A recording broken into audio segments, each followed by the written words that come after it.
If I asked you right now, honestly, how does your workplace treat failure? What would you say? And I don't mean the official line. I mean, what really happens when a project doesn't work out, when a pitch falls flat, or when someone tries something new and it doesn't work? What follows? Is it blame? Silence? A meeting about how to make sure it doesn't happen again?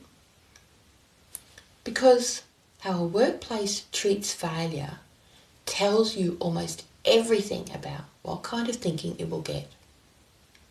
And today, we're talking about why that matters and what to do instead. Failure in workplaces isn't just uncomfortable. It's often treated as irrefutable evidence. Evidence that you weren't good enough, didn't think it through, weren't ready for the responsibility.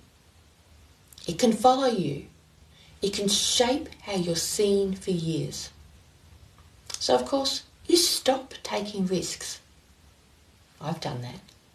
Of course, you stick to what's safe, what's proven, and what's been done before. Because the cost of being wrong is just too high. But here's what that produces. Teams only suggest ideas they're almost certain will be approved. Leaders who can't admit doubt, and projects that are designed to succeed on paper, not to discover anything new. And the workplace becomes compliant, becomes more like every one of their competitors, and much less interesting. Oh, and much less effective. Weird Wisdom's second principle reframes failure entirely. Failure isn't a verdict, it's data. Every misstep carries lessons if you're willing to lean into it, analyse, and apply what you find. It doesn't mean pretending failure doesn't hurt. It often does. It stings. And it doesn't mean celebrating failure as a performative act. What it means is building a genuine relationship with what didn't work, so you can extract from it what's useful. Think of it this way. When an idea doesn't work, you've just discovered something. You've learned what doesn't work in this context, with this team, under these conditions. That information is gold if you use it. The questions to ask after something fails isn't what went wrong in a blame sense. It's what did this teach us and what does that open up? Here are 3 ways this principle shows up. First one, after a failed project, run a debrief that focuses on learning, not blame.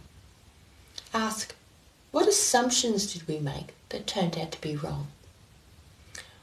What would we do differently? What did we discover that we didn't know before we started?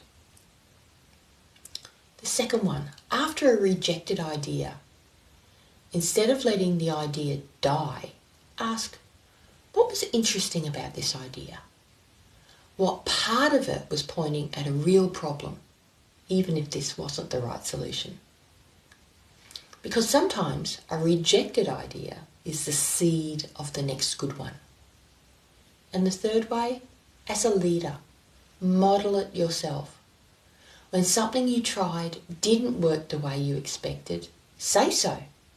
I tried this approach and here's what I've learned. It's a powerful sentence that you can use because it tells everyone else that it's safe to do the same.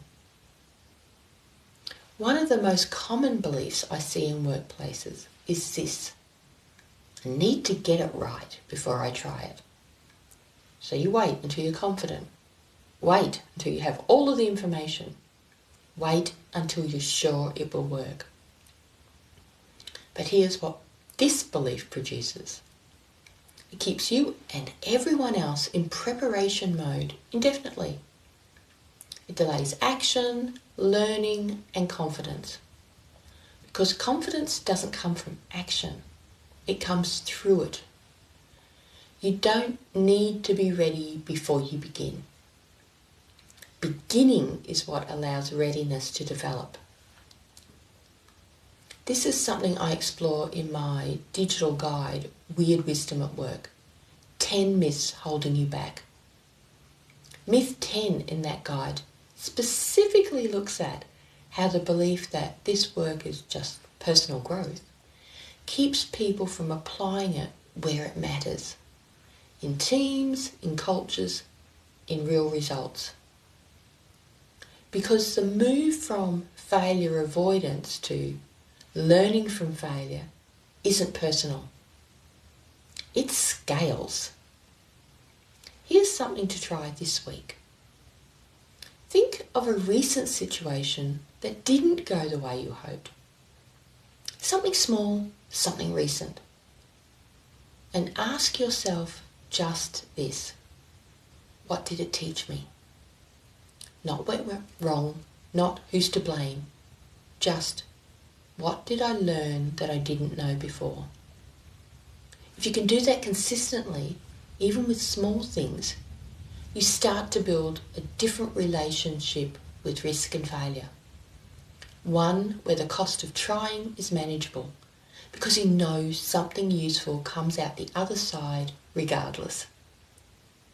In the next video, we're looking at contradictions. Specifically, why the best thinking often lives in the tension between two or more opposing ideas, and how to use that at work instead of trying to resolve it. I'll see you then.